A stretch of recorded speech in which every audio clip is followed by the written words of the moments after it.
Hardware, Device Manager. Click. So, hanapin nyo dyan kung alin yung network adapter. Ayun. So, naka-install siya. Tama ba ako? Marunong na kayo tumingin sa Device Manager. Tama? Okay. So, close na natin. Since nagkasundo tayo, naka-install siya, punta kayo, disregard nyo to punta kayo ng Start Control Panel. Click. Then, pasok sa Network and Internet Connections. Click. Then, from there, pasok kayo ng Network Connections. Okay? Yes. Tapos, from there, since naka-firewall to, ibig sabihin, from this computer, going to this computer, hindi nyo siya ma-access kasi it's firewall. Unless, babaguhin mo. Okay? Babaguhin mo yung restrictions. Now, right mouse button, Properties, under the TCP/IP, dyan nyo ngayon ilalagay yung IP address. Okay? Sa pagkakataon na to, ang ginagay nyong IP address is 192.168.46.2. That's okay, wala na problema. Dapat sir, magkakamukha. Ganito kung itong tatlo na to, 1, 2, and 3, make sure na pareho sila mga gagamitin nyo. Saka na naglo-loading So, ito, mababago to from 1 to 254. Hindi 255. Maximum of 254. Okay? Yun ang gagamitin nyo. Okay? Kasi, sa madaling salita, pwede ito hanggang 255 connections ng computer. But the problem with that, kailangan may space. Huwag nyo pupunuin.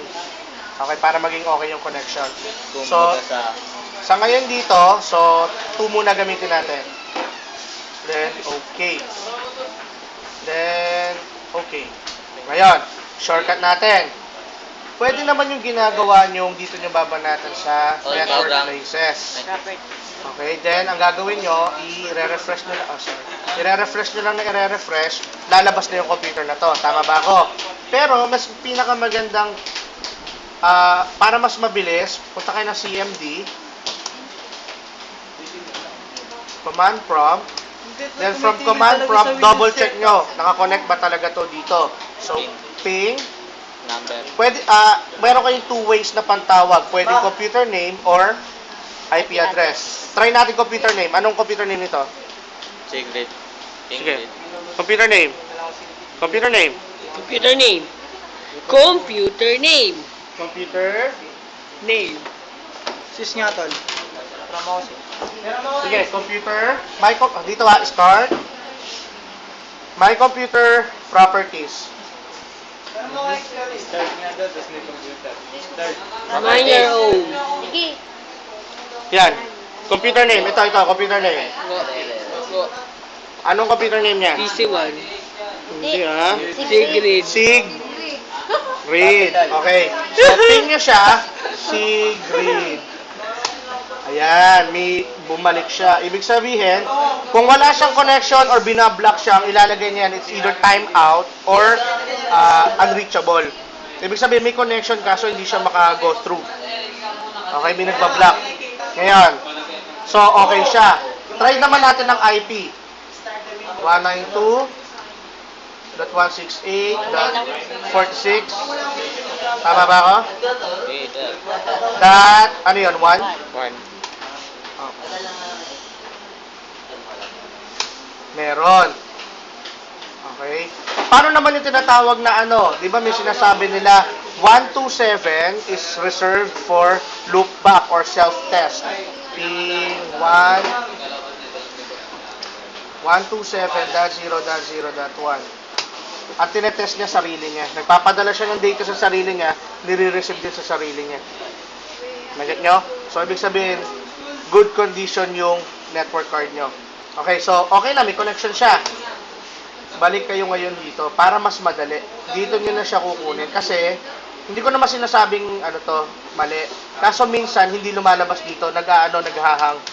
Akala mo okay siya pero ayaw lumabas dyan. Hihinto ka na lang ba doon?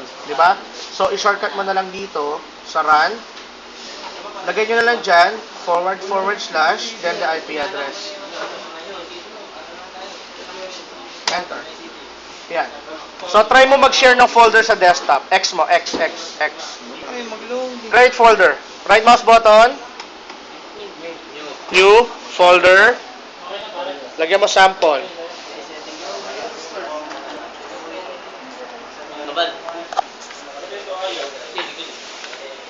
Enter. Right mouse button sa lababo ng sample. Share. Sharing and security. Click. Then, share this folder to the network. Okay. Okay, click. Then, apply. Okay. Lagyan mo para malalagyan ko ng file dito. Makokontrol ko dito. Okay, apply. Okay. So, tingnan natin dito ha. F5 ko siya. Ayun, sample. Buksan mo yung sample mo. Kaya ito, pagka ganito Okay. yung problema siya, alam niyo yan. Wait. Walang laman, di ba? Output. Taka lang ha. Tapusin ko muna to. Ay, nag-BSO. Ibang code yan, iba na yun. So, from here, kukuha lang ako ng mga files. Sample, di ba? Copy-paste ko dito. Nandoon na rin yun. Okay? So, ganun lang kasimple. Sige. Sige.